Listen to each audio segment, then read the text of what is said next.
Bueno, muy buenas tardes. Estamos con parte de la gran familia de ON de Villa Allende, con el propósito de este aniversario, cuando da números redondos, ¿no?, que consideramos importante en la humanidad, que es el número 150 del nacimiento de don Augusto Cesare Ferrari, pintor y artista, que tuvo bueno, estoy con Lucía de ON y estoy con Joaquín de ON, distintas generaciones de los de ON.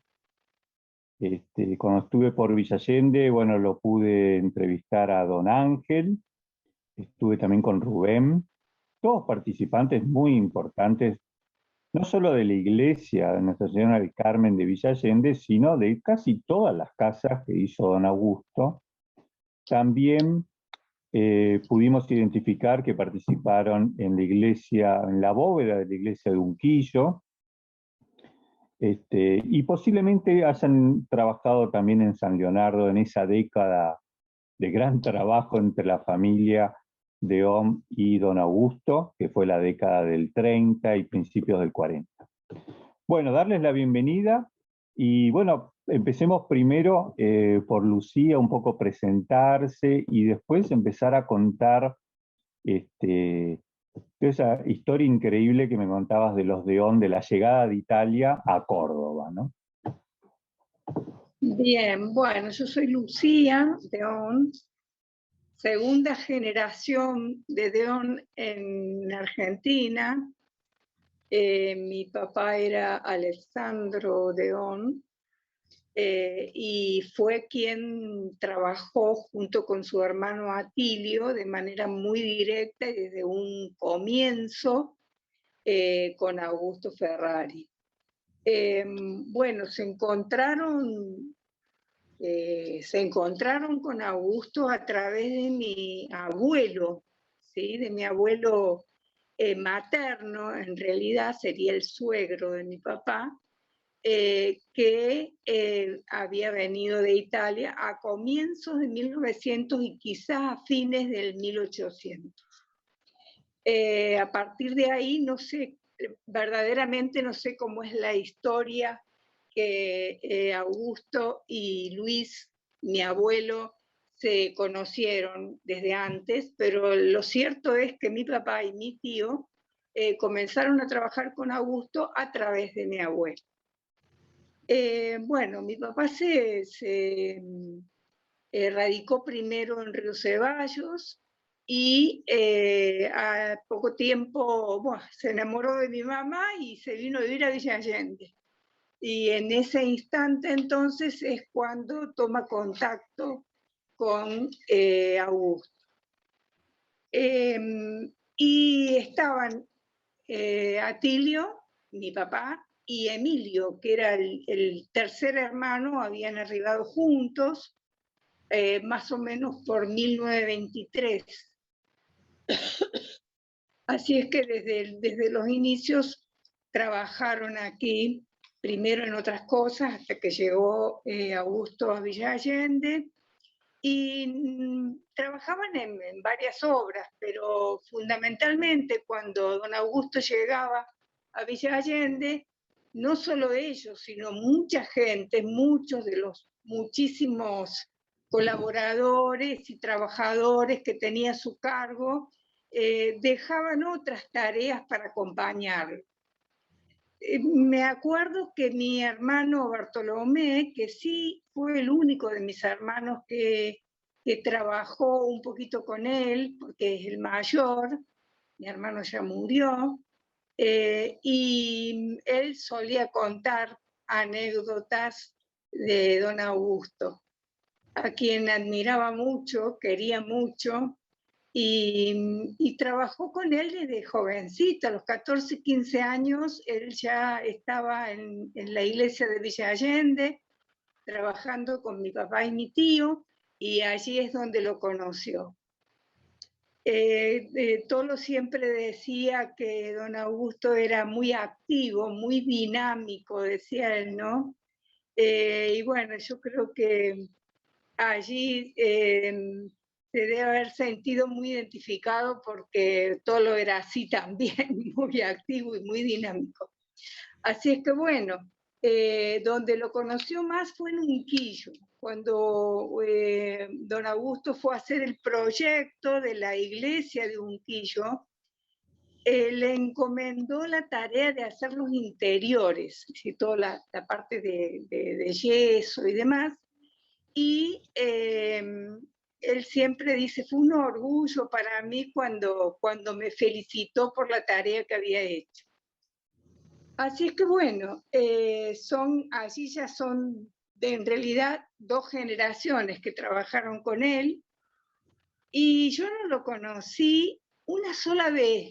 Creo que una sola vez lo vi, yo era muy pequeña, tendría 5, quizás 6 años, e iba por la calle Duarte Quirós con mi hermana José, y vi este señor de barba blanca,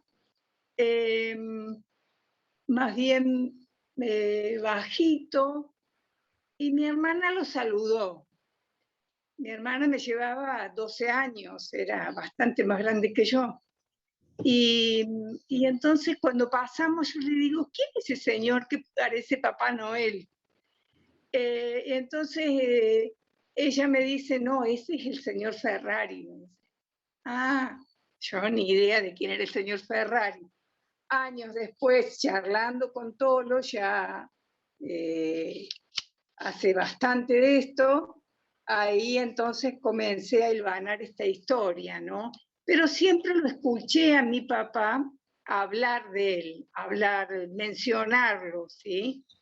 Mi papá murió cuando yo tenía 15 años, así que después yo me fui a vivir a Buenos Aires, no escuché más de él, y cuando regresé ahí por los años 90, bueno, ahí encontré muchas historias de él, sobre Villa Allende y sobre las construcciones. Y empecé a reconocer las casas que él había diseñado y dirigido, ¿no?, en la construcción. Básicamente el castillo, por ejemplo, el castillo era para mí una cosa de muy chica, era como, o sea, una cosa misteriosa, ¿no? A los 5 o 6 años, cuando yo tenía 5 o 6 años, el castillo era un hotel ya. Y mi hermana, que era amiga de una de las hijas del dueño del hotel, me llevó a conocer el castillo. Entonces eso era para mí una cosa de cuentos, ¿no? Hermoso. Y bueno, hay muchas casas acá en Villa Allende, realmente, y cada una tiene un diseño diferente, un diseño propio, tan diferente al hoy que todas las construcciones siguen un perfil similar, ¿no? En este caso, cada casa era como una creación artística, porque, como decía Tolo, él no firmaba arquitecto, pese a que tenía su título, ya había llegado con su título de arquitecto a Córdoba. Él firmaba sus obras como artista, y era un verdadero artista. También en un momento dado recordaba que había un maestro mayor de obra que por ahí le firmaba algunos diseños, pero realmente las construcciones son como obras de arte, ¿no? Y este corredor de todas sus construcciones que están sobre la Avenida del Carmen, que en aquel momento no era una avenida ni ahí, era una calle bastante angosta, que en suma ni siquiera tenía el puente que hoy tiene, y entonces nos comunicábamos con el otro lado del arroyo a través de una pequeña pasarela, y durante mucho tiempo en piedras por el arroyo. Así es que ahora sí, ya es una avenida asfaltada, bueno, ya es otra cosa. Es como si él hubiese adivinado que ese iba a ser un centro bastante neurálgico de Villa Allende, ¿no? Y están hay otra casa que me impactaba mucho, era el de, creo que es La Cigarra, que también está sobre la Avenida del Carmen, y es una casa que nosotros, los chicos, le decíamos la casita de chocolate, porque tiene toda es una construcción con torrecitas, tejas, y bueno, impresiona mucho y es muy hermosa y en la imaginación de los niños esta casa tenía como mucho significado. Así es que bueno, me acuerdo que la primer casa, que creo que todo lo mencionaba, era la de los Pilares, que está en la calle Rivadavia, una calle que es muy cortita, una calle que se cierra, ahora le hicieron un puente muy lindo, pero esas casas está como, no es subsuelo, pero está más bajo que la calle. Entonces también, y orillando el arroyo, también tiene una cosa así como muy misteriosa, ¿no? Durante bastante tiempo estuvo media abandonada, pero ahora la han reciclado y se ve como estaba antes, creo yo, no sé.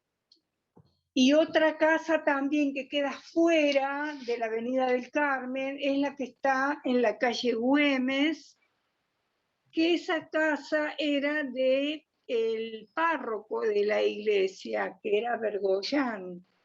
Bergoyán, que fue el primer párroco, porque esta parroquia pertenecía a La Calera, y cuando Bergoyán fue nombrado aquí, trae la parroquia de La Calera a Villa Allende.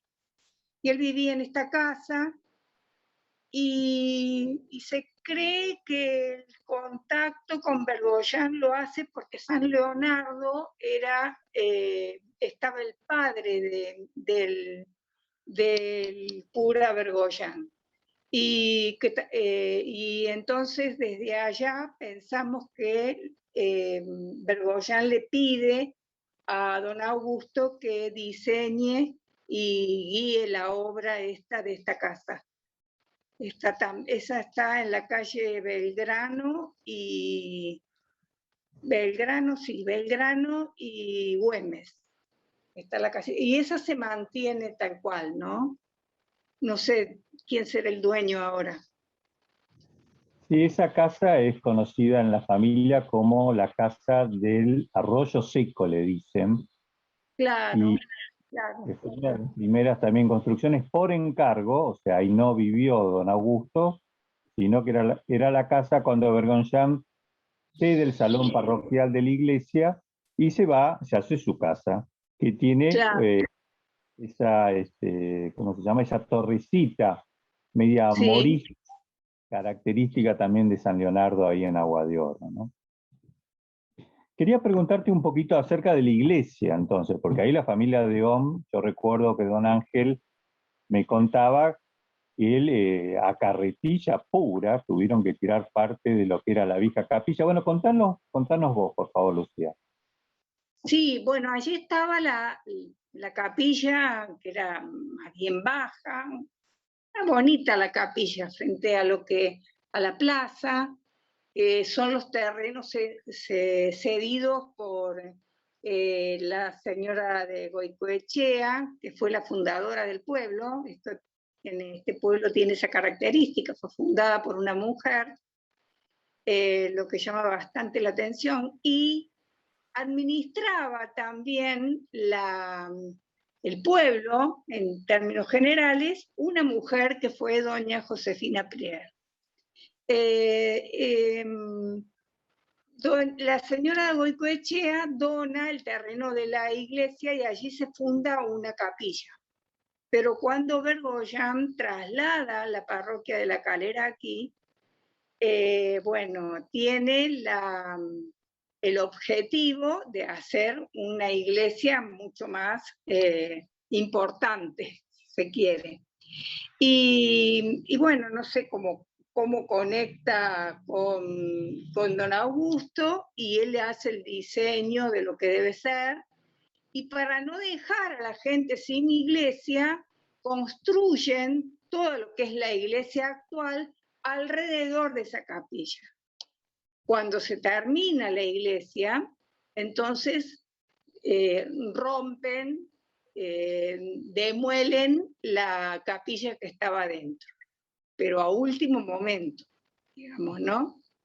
La iglesia, de todos modos, no se terminó enseguida, tiene varias torres. La última, todavía falta una, que es la punta del frente, y eso falta. Pero la última parte se hizo a principios del 2000 y pico. A lo mejor Joaquín tiene más presente.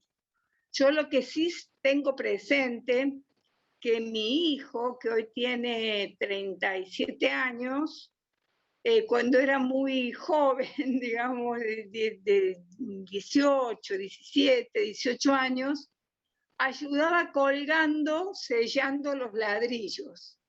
Y allí trabajó, buena parte de la familia trabajó en esa parte, porque ahí estaba Rubén, estaba su papá Ángel, estaba su hija, Úrsula, y, y estaba mi hijo también, Mateo, ayudando ahí. Y bueno, creo que ya la parte de construcción se terminó, pero faltaría, digamos, la torrecita final, que no sé en realidad cómo se podría hacer eso, salvo que se lo subiera, no sé cómo, con helicóptero o de alguna manera, no sé. Pero bueno, falta eso, que no se ha terminado y no sé si se va a terminar. De todos modos, es igual muy hermosa la iglesia. Bueno, Se iluminó a fines de los 90, que tampoco tenía iluminación, y entonces eso le dio un realce bastante especial, ¿no? bueno, ahora quería invitarlo a Joaquín, que forma parte de las nuevas generaciones y Así que es. estuvo en la construcción de esa última etapa de... Téngase en cuenta que es mi sobrino nieto. Gracias a todo el equipo. Bueno, como bien lo decía primero, antes me presento, yo soy Joaquín Deón, soy sobrino nieto de Lucía. Estando en el secundario participé de la última etapa en la que participó la familia de Deón de la construcción. Después de ahí se pararon las obras hasta principios de este año, en que se reanudaron simplemente obras con grandes empresas privadas para la restauración de la iglesia. Y se colocó por un convenio que hizo el Arzobispado de Córdoba y la parroquia con una empresa privada, se colocó una antena en el interior de la torre de la parroquia de Nuestra Señora del Carmen, que eso también es algo bueno, que dio como para muchas críticas a nivel local, pero bueno, lo podemos hablar en otro momento. Algunas de las cosas que voy a estar contando, las voy a estar contando desde el espacio también de donde trabajo, que es la geografía como geógrafo, y con el conocimiento de haber podido entrevistar, siendo parte de muchos de los colectivos movilizados por la recuperación, la preservación del patrimonio natural, histórico, cultural a nivel regional. Eh, las obras de las que han participado todas las familias, incluyendo la familia Ferrari a nivel regional, fueron obras que configuraron nuevos paisajes también, y eso es importante destacarlo. Como en su momento ahí en San Leonardo yo lo nombrara, hay un testimonio importante que une a ambas familias, como bien lo decía Lucía recién, que une a la familia de Ferrari con la familia de León, que es aquello que en su momento el Tolo supiese, el Tolo es mi tío abuelo, que es el hermano de Lucía, el más grande, supiese comentar de que el techo de los capuchinos está pintado todo con una noche en particular, ¿sí? Del cielo estrellado del Atlántico, y que tiene que ver con una noche de viaje en barco, ¿sí? Eh, Son obras que transicionan paisajes, podríamos quizás llamarlo así, que son obras traedoras de paisajes de allí hacia acá. Si lo podemos ver en un sentido crítico, y de esta no me voy a salir con la mía, pero en un sentido crítico también colonizatorio moderno, ¿sí? De transformación de los paisajes serranos, con su chaco serrano espinoso y con todo su bagaje del ir y venir de las sierras de quienes habitan o habitaban aquí, encontrarse con toda una idea de de progreso traído en los barcos, ¿sí? Que tuvo su impronta, y gran parte de los jardines, de los diseñados por las obras de Ferrari, en el último tiempo hemos podido acceder a esa información con testimonios de primera mano. Son jardines que fueron diseñados junto a herederos de la obra del arquitecto Charles Tyson, el arquitecto paisajista que hiciese varios de los parques recreativos a nivel nacional, contratados por el Estado argentino, y que tuviese su vivero aquí en Villa Allende, ¿sí? Bueno, no, una pregunta entonces para Joaquín León. El tema, bueno, él es geógrafo, un importante geógrafo, está en toda una lucha medioambiental en las tierras.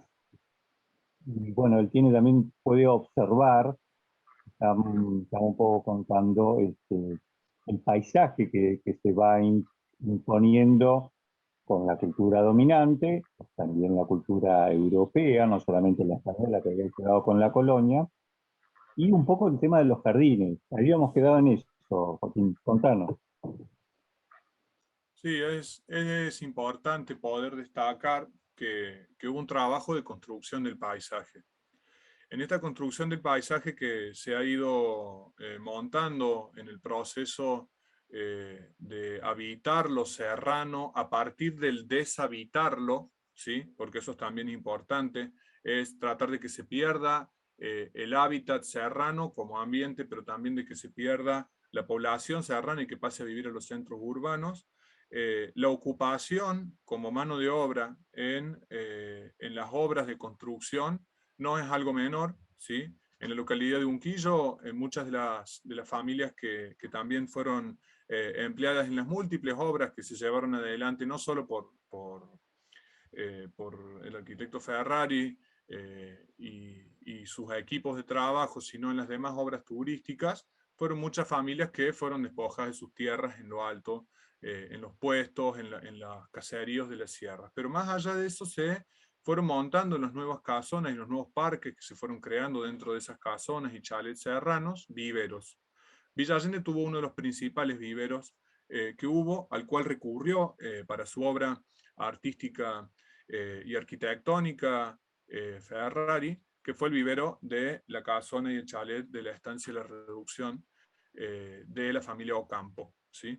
Ese vivero sirvió más que nada para la reconfiguración del paisaje serrano. Se pasó de un paisaje alimentario, de producción de alimentos más que nada, en cada una de las chacras, y aquí recuerdo claramente al Ángel, a mi abuelo, cuando en muchas entrevistas nos ha relatado cómo él, antes de ser albañil, era horticultor y trabajaba en las quintas allí, en donde hoy está la calle del Carmen, que estaban todas regadas por 2 acequias, y que a medida que fueron siendo compradas cada una de esas chacras para los fines de la construcción de chalets y de espacios turísticos, esos espacios dejaron de ser espacios de producción alimentaria, quedaron los frutales dentro de sus parques mayormente, pero las acequias de a poco fueron siendo utilizadas para fines de deposición final de residuos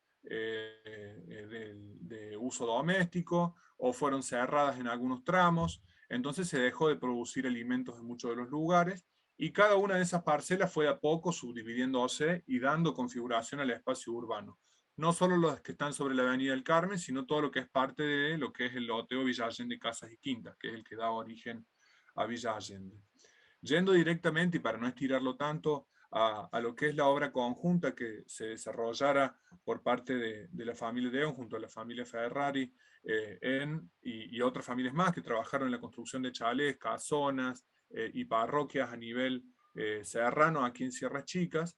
Lo que ocurrió con San Leonardo en Agua de Oro también es algo que no es menor, ¿sí? La familia Bergoyan, cuando hace ocupación de un campo de más de 120 hectáreas, en lo que hoy es Agua de Oro, decide el fraccionamiento. Ahí uso yo el término ocupación porque eran tierras de la comunidad Chahuascate, ¿sí? Que era la comunidad originaria local, a la que se la quita de su hábitat porque no tenían títulos, pero los títulos son impuestos en esa zona a partir de fines de 1800. Así que esos campos empiezan a vivir un proceso de subdivisión poco a poco, donde la moda en la edificación empieza a ser la edificación de chalets de segunda residencia para las familias de la aristocracia de la zona de Colonia Carolla y Jesús María, ¿sí? Y eso no es menor destacarlo, porque el cambio en lo paisajístico es importante, porque no solo la albañilería ejercía un trabajo de edificación y de construcción de un nuevo lugar, sino que para eso había que transformar el lugar donde se iba a hacer la casa, hacer una tala importante, desmontar, cercenar el acceso a las acequias preexistentes y modificar las trazas para regar parques y ya no para espacios alimentarios, como decía recién.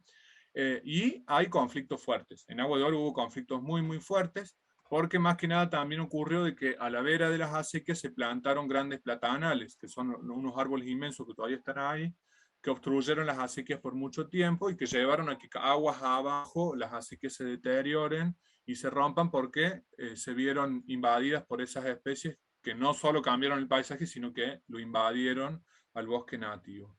Más allá de eso, toda esa obra ha tenido un espacio importantísimo y caro a la recuperación y a la reconfiguración del ser serrano, porque hoy el habitar en las sierras es vivir en esa mixtura de obras que forman parte del paisaje serrano. Vivir entre espacios que tienen casitas hechas con adobe y con piedra, y estas grandes casonas hechas con todos los materiales y con toda la modernidad constructiva de la época, hasta con lo más novedoso e importante también para las infraestructuras, que son las estructuras antisísmicas, y que de los primeros profesionales de la construcción, digamos, a nivel serrano, en incorporarlas, la obra de Ferrari es una de las más destacadas en eso, más aún después de un terremoto muy fuerte que hubo aquí allá por la década del 50, en el año 1958, que afectó a muchas de las edificaciones que estaban en ejecución en la zona, menos las que tenían estructura antisísmica y que acababan de ser hechas o estaban hechas en el proceso de edificación de la familia Ferrari y quienes acompañaban ese proceso, entre ellas también la familia de On, Heredia, González, etc. Son muchísimos. Podría nombrar varias más, pero bueno, no me las estoy acordando. Quería preguntarte, me acuerdo cuando los invitamos a San Leonardo, de ese conflicto, el tema del agua en Córdoba, que es un conflicto actual también, ¿no? Por lo visto es un conflicto de siempre. Eh, bueno, que se armó todo un gran revuelo con el tema de las aguas. ¿Lo podés contar de nuevo? Que le tocó a don Ferrari un poco intermediar entre la Córdoba anterior y todo esto nuevo que se estaba imponiendo, ¿no? Sí, eso no es menor. Quienes hemos analizado ese proceso de cambio violento en el uso de la tierra que se vivió entre principios de 1900, para poner una fecha hasta la década del 50-60 del siglo XX, fue un proceso sumamente conflictivo porque se imponen modas y bosques más traídos de zonas mucho más húmedas, especies traídas de la selva negra, ¿sí? De la selva negra europea, a áreas semiáridas, donde el dominio del espinal y del chaco serrano es un dominio de un bosque semiárido. Las espinas vienen de allí, son cuales esponjas al cielo que aprovechan la poca humedad que haya en el aire. Y eso no es menor destacarlo, porque pasar de un bosque de espinas a un bosque de pinos es pasar de árboles que consumen unos 10.000 litros de agua aproximadamente al mes, como es en el bosque nativo, en un parche de 1 hectárea por 1 hectárea, pasar a bosques que te consumen más de 1 millón de litros de agua en el mismo parche boscoso, con pinos, con plátanos, con eucaliptus, que ya son especies de Oceanía, con siempreverdes, con grateos. Eso configuró no solo, como decía recién, otro paisaje, sino el agua usada para otro fin. Ya no para fines ganaderos, ya no para fines alimentarios, sino para fines de hacer nacer ese nuevo paisaje con esas especies que necesitan tanta agua. Y bueno, así fue que en la cuenca del río Chabascate empezó una disputa, primero por los nombres del río, ¿sí? Si se lo llamaba San Vicente, que es el primer nombre colonial que reciben esas tierras, si se lo llamaba Agua de Oro, que es el nombre que decide ponerle la familia Bergoyán en su loteo inicial a fines de 1920, o si se lo llamaba Chabascate, que quiere decir lugar donde habita el agua o de los habitantes del agua, ¿sí? Enenia, Camiar, Caminchingua. Resulta ser que esa disputa, no solo por el nombre, sino también por el uso del agua, derivó en algo en lo que también tuvo que participar don Augusto en su obra.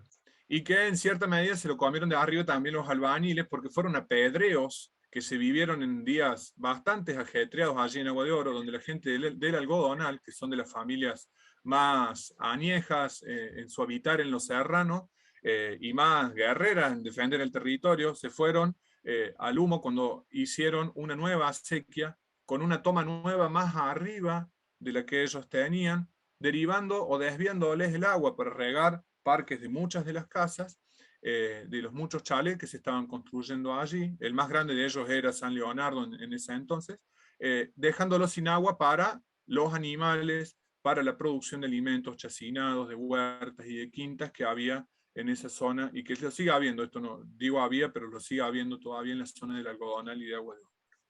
Más allá de eso, se arrimaron a la administración, y cuando llegaron a la administración, lo primero que hicieron fue apedrear toda la administración de la inmobiliaria Bergoyán. El cura Bergoyán intentó, cuando tomó conocimiento de eso, intentó llegarse en esa semana ahí, lo sacaron fletando, todos los vecinos movilizados, y nació de ahí la primera institucionalidad más fuerte, donde hubo un apoyo importante también de don Ferrari, que es la cooperativa. ¿Sí? La cooperativa de Agua de Oro tiene una participación, es la primera cooperativa en las sierras que se crea, y tiene un forjamiento a partir de el llegar a un acuerdo en la comunidad y decir, bueno, ¿cómo usamos el agua? Porque primero está eso que hoy llamamos derecho humano al agua, pero que en ese entonces era el agua para uso para poder sobrevivir, ¿sí? Y después el uso para los parques y demás. Así que eso se dirimió con una cooperativa, que es la primera cooperativa, como decía, en el año 53 que se crea, que es la Cooperativa de Obras y Servicios Públicos de Agua de Oro Limitada, y que no terminó por dirimir el conflicto por los nombres, que sigue hasta hoy en día, pero que sí tuvo una impronta importante de haber tenido la participación de don Augusto Ferrer. Bueno, todo esto es para la familia Ferrer, cuando lo contaste fue toda una gran novedad, ¿no? Siempre don Augusto estaba tan ensimismado en su trabajo que nunca a nadie se le ocurrió un gran mediador en un conflicto, pero por eso es una faceta de don Augusto que casi desconocíamos. Y después quería, bueno, aprovechar este momento, hablabas vos de la obra antisísmica de don Augusto, más allá que no sos arquitecto, pero me acuerdo que Rubén Deón me contó, pero con muchos detalles, que cuando tuvieron que hacer una especie de cloaca nueva para la iglesia de Villa Allende, empezaron a cavar y a cavar y a cavar, y se encontraron muy abajo unas vigas de cemento de 50 por 60, la que está sosteniendo a toda la iglesia, ¿no? Que hace esa estructura antisísmica donde se mueve toda esa estructura y no cae, ¿no? Bueno, contanos un poco más acerca de esa estructura antisísmica. Nuestra familia tuvo un apego, como lo dijo Lucía hace un ratito, tan fuerte hacia los Ferrari, que a muchos nos insistieron porque seamos arquitectos o maestros mayores de obra. Yo hice la parte de maestro mayor de obra, el Tolo le hizo, así que algunas cosas en lo técnico lo puedo hacer, pero también me incliné por conocer qué pasó y por qué se construyeron muchas de esas cosas de esa manera, y ahí elegí la geografía. Cuando uno ingresa a la parroquia Nuestra Señora del Carmen, hay una serie de placas que están ubicadas que homenajean a quienes hicieron la iglesia. Llamativamente, casi todas las placas hacen referencia a Ferrari. Una sola placa hace referencia a los obreros, es la referencia a Apolinario Monje. Don Apolinario Monje falleció haciendo esas enormes zanjas o zapatas y cimientos para la parroquia, que en profundidad tenían en algunos tramos mayores a 2,5 metros, eran hondísimas. Se tuvieron que montar estructuras especiales de hierros que, como bien dice la nona o Rubén Deón, mi tío, son bestiales. Cuando vas estás cavando ahí al costado y te das cuenta de cómo está montado eso, era un pozazo. O sea, si lo queremos resumir en un término bien cordobero, un pozazo enorme, lleno de hierro y de hormigón. Siendo tan profundo eso, Apolinario cavando allí, en su momento, a los alrededores de la capilla vieja, antes de que la tiren y demás, él cayó en uno de esos y no solo que cayó, sino que hubo un pequeño derrumbe y murió allí, ¿sí? Destacar eso, ¿por qué?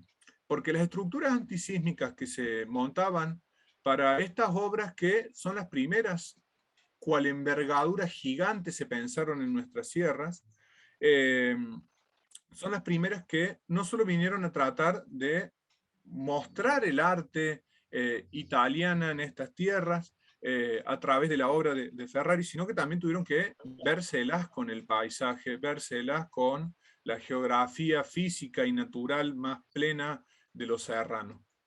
Y ahí se viene la complementariedad con otro artista y físico que fue contemporáneo, que es Guido Buffo.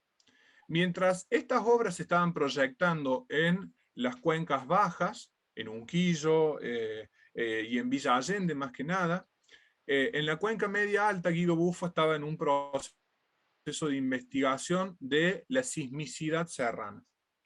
Él instaló el péndulo de Foucault en lo que es la capilla, en homenaje a Leonor y a Eleonor Buffo de Allende, ¿sí? Y ahí estableció una serie de mediciones que fueron importantes, porque por ejemplo, el sismo que nombraba anteriormente, allá por la década del 50, que fueron una serie de sismos, pero que en el 53 y en el 58 tuvieron dos sismos importantísimos, fueron registros centrales. Pero los sismos anteriores, desde que montó el péndulo de Foucault, dieron una advertencia importante a que si se iban a hacer infraestructuras grandes, la capilla de Buffo, la iglesia de Unquillo, la iglesia de Villa Allende, hacía falta una buena simiente para eso. Y esa simiente estuvo dada por un trabajo importante de cálculo de quienes hicieron esos cálculos bestiales que hacen eso, a esos pozazos y a esos cimientos, pero también un cálculo importante de el obraje necesario para poder trabajar en el armado de esas infraestructuras. Que dicho sea de paso, cuando nosotros estuvimos trabajando en el 2005 en la torre de la iglesia, un pequeño temblor se sintió muy fuerte, pero se la bancó y se la bancó bien la estructura, ¿sí? Estructura de hormigón armado, hasta donde se llegó ahora, alrededor de unos 26 metros de altura, sosteniendo los rosetones, los ladrillos cocidos, mampostería cementicia, todo lo que es las estatuas y demás en yeso. O sea, es una estructura pesada, no estamos hablando de nada livianito. ¿Sí? Y volviendo de nuevo al otro tema importante que tocaste, el tema del paisaje, ¿no? Las casas y los paisajes, para los italianos, el jardín con los frutales, los damascos. Yo me acuerdo de chico que iba a Villa Allende durante 30 años, todos los eneros, y comíamos los higos, los damascos, los ciruelos, los duraznos. El tema de llevar los frutales, ¿no? Que son frutales, ¿esos son frutales propios ahí de la zona de Córdoba? En realidad, en ese cambio paisajístico y económico-productivo hay un trabajo importante de Laura Valdemarca, no trabaja específicamente Villa Allende, sí, pero que trabaja el rol de las sierras en los corredores alimentarios de un lugar a otro para los comerciantes aquí en Córdoba. Destaca que la extracción de todo lo que fue, y hasta la prohibición, ¿sí?, del uso del algarroba, del chañar, del mistol en otras zonas de aquí de Córdoba, para la producción de alimentos con fruto del monte, fue algo que impactó muchísimo en las economías locales, y en las dietas, y en las mesas, en los platos. Eso es importantísimo destacar. Porque ese recambio en lo alimentario fue un recambio que vino aparejado por la imposición también de otras maneras de alimentarse con la llegada de nuevos pobladores aquí. Así es que las especies mediterráneas, espinosas, adaptadas a climas semiáridos, de frutales cítricos, por ejemplo, son traídos del Mediterráneo. Los de damascos también son traídos de zonas próximas al Mediterráneo, zonas semítrofes, son híbridos que son creados para cultivos aquí mismo. Los manzanales, los perales, sí o sí tienen que ser ubicados próximos a las acequias, al igual que los ciruelos. Todo lo que sería pepita de carozo, fruto de pepita quiero decir, y fruto de carozo, son frutos que fueron traídos. Y fueron traídos y vivieron hasta que murieron, ¿sí? ¿Eso por qué lo destaco? Porque fueron plantas que sí no contribuyeron a una expansión invasora, como si fueron, por ejemplo, muchas de las coníferas, de los siempreverdes, de los grateos, que fueron plantas de quisación más que nada, y que no fueron de fines alimentarios, sino que de producción de leña, de maderas rápidas, o simplemente ornamentales. No sé. Este tema del agua que vos decías, recuerdo una anécdota que contó mi mamá, Susana, de que, bueno, en un momento había una sequía que abastecía toda la zona de la Cigarra, el Castillo, y en un momento, no me acuerdo bien por qué había sido, se agotó, no dejó de brotar el agua. Y entonces tuvieron que contratar a una persona, estas personas que buscan el agua, ¿cómo se llaman? Los radomantes. Que hay todo, bueno, el cuento es muy gracioso, no tiene sentido por ahí contarlo así, pero toda la familia atrás del radomante en silencio, todos atentos a ver, y donde dijo que había agua, ahí cavaron, y ahí es donde están en la Cigarra, esa, ¿cómo se llama? En serio, la toma de agua, una especie de, no, me sale bomba de agua, pero no es una bomba, es un... De ahí, bueno, sacaban con un grifo el agua, ¿no? Todo, y la distribución, claro, Ferrari, al construir sobre la calle del Carmen, después la Golondrina, el Pero, la Calandria, bueno, 10 casas, 11 casas más, había que darle agua al baño, bueno, a toda la situación. ¿Cómo se hace ahí la distribución del agua de esa nueva fuente que se encontró? Me imagino que es un problema que habrá ocurrido en toda la zona de Villa Allende. Hasta que existieron las obras públicas de gestión y manejo del agua a nivel urbano, la gestión se hizo de manera... la gestión del agua aquí en Villa Allende y esas acequias que vos bien nombrás, eran dos. Una de ellas fue demolida recientemente sobre el arroyo Saldán, a la altura de lo que es el puente de la calle Neuquén, ¿sí? En Barrio Cóndor Bajo. Esa toma fue construida en 1925, pero la más antigua de todas es la del año 1901, que está ubicada aún en pie, ¿sí? Detrás de Villa Brizuela, en lo que es el área que se hace hacia la cuenca del arroyo Seco Chico, ¿sí? Esa toma tenía una acequia que es la que iba hacia la zona de la Saldán y más precisamente hacia el área de la Neuquén y Güemes, en Villa Allende, y la otra es la que traía el agua, dividida en dos acequias, una hacia los campos de Manuel Cornu, la estación de trenes, y a la zona de Villa Allende Golf, ¿sí? Y la otra es la que están allí en lo que es el centro, las escuelas principales de Villa Allende, etc. Esos lugares eran principalmente primero de esas acequias, después fueron cerradas por distintas intervenciones que se realizaron, algunas de ellas por contaminación, por vertido directo de efluentes allí, casas que desaprensivamente tenían conectados sus inodoros a esas acequias que servían para abastecer de agua de uso cotidiano y alimentario, y al mismo tiempo después se fueron habilitando pozos, o sea, la solución al problema del agua pasó de ser colectiva a individual primero. Esa solución individual fue hacer pozos, como vos bien decís, se hicieron pozos en muchas de las casas, se instalaron molinos, las casas que tenían molino le daban agua a toda la manzana, y con el tiempo, recién ya en la década de 50 aproximadamente, empieza ya el municipio a hacerse cargo de la prestación del servicio a escala local, para ya en el año 1987 empezar la cooperativa de obras y servicios públicos de Villa Allende, a garantizar una prestación de servicio con pozos públicos ubicados a la margen del río y un sistema de tratamiento de agua potable para la distribución vía cañería por toda la ciudad. Esa es la situación en la actualidad, pero lo que ha cambiado es que la dinámica de avance, por ejemplo, de las especies exóticas, del desarrollo urbano, con un modo de habitar más próximo en la actualidad a una miamización que a una europeización, o sea, se busca ser más Miami y tener muchas palmeras y no tener tanto bosque nativo, como en su momento se buscó tener paisaje europeo local.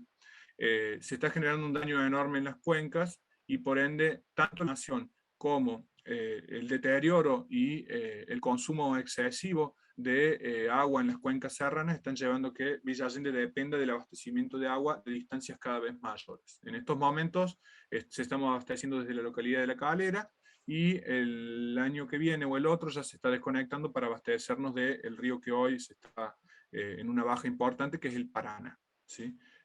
Así que bueno, también esos son los impactos del avanzar sobre las cuencas deteriorando ahora. Me fui de tema, pero perdón. No, pero es muy interesante. No, quería preguntarle a Lucía para terminar. Me acuerdo, bueno, Lucía vive a muy pocas cuadras de todas estas casas de Don Augusto, ahí en la calle del Carmen. Y yo recorría de chico, me acuerdo, salíamos corriendo al heladero que venía en una bicicleta. Y visitamos por afuera la casa de uno de los, no me acuerdo si es del Tolo, que era de él, con unas columnas en ferrarianas, en una especie de galería, ¿no? A ver, Lucía, Es entonces... la casa de mi tío Atilio. Atilio, porque en casa Está siempre... también sobre digamos, los fondos dan al arroyo seco, que es un arroyo estacional, ¿no? Ahí está. En casa siempre se hablaba de que si había algún pequeño problema, a don Atilio lo resuelve. Atilio era el que resolvía todo, porque conocía todas las casas de memoria, sabía Claro, sí. había dicho todo, ¿no? Bueno, y Lucía, entonces un poco para terminar, ahí se consiguió en los últimos años algunas ordenanzas. Bueno, vos sos concejal de Villa Langostura, y se habían conseguido algunas ordenanzas para proteger este patrimonio histórico. En todos los pueblos donde el desarrollo, o sea, casi absurdo, del desarrollo por el desarrollo, termina pasando por encima, no solamente en Villa Allende, acá donde vivo yo, en Villa Langostura, exactamente lo mismo. Bueno, contanos mínimamente, a ver, eso, cómo ves esa ordenanza, si hay que mejorarla. Bueno, la ordenanza de patrimonio edilicio de Villa Allende es del año 2014 o 15. Bueno, en esa ordenanza están todas las casas del arquitecto Ferrari junto con otras viviendas. Y esa ordenanza se puso en vigencia allá por el año 2015 y no sé qué hizo el municipio con eso, ¿no? Porque bueno, yo soy actualmente concejal de Villa Allende, pero en este momento estamos defendiendo el patrimonio de la reserva, que está la reserva del bosque espinal, como decía recién Joaquín. Pero bueno, hay muchas casonas que han corrido serio peligro aquí, peligro y destrucción también, ¿no? Muchas casonas que han sido tiradas abajo para hacer una estación de servicio o para hacer un centro económico, en fin. Por suerte las casas del arquitecto Ferrari están intactas. Y yo creo que eso es bastante importante, defender eso, y hay como una conciencia en las diferentes gestiones de diferentes signos políticos de que eso es un patrimonio cultural, artístico de Villa Allende y que hay que defenderlo como tal, ¿no? Ahora, en este momento, lo que está haciendo el Consejo Deliberante es discutir un plan macro, integral de todo Villa Allende, donde el patrimonio edilicio pasa a ser muy importante. Y yo creo que va a haber una reafirmación de todo esto que se está tratando como patrimonio cultural, histórico y edilicio. Así que bueno, estamos en esa tarea y vamos a seguir defendiendo el patrimonio hasta que nos den los años de vida. Bueno, y ojalá que sean muchos. Bueno, quería agradecerles estos minutos de haber estado acá en este festejo de Don Augusto y bueno, y encontrarnos dentro poco en Córdoba. Muchas gracias a vos, Gerardo, muchas gracias a toda la Fundación y al equipo técnico por el espacio y por la oportunidad de seguir reencontrándonos más allá de estas obras que nos han encontrado en generaciones anteriores a nuestras familias. Muchas gracias. Bueno, gracias a ustedes. Les mando un abrazo grande. Gracias, Gerardo, y te esperamos entonces en octubre con Susana. Sí, ¿Vendrá sí, Susana? Sí, la idea es que vayamos varios, así que estamos... Bueno, genial. Buenísimo. Les mando un abrazo. Gracias, igual para vos y toda la familia. Gracias, Lucía.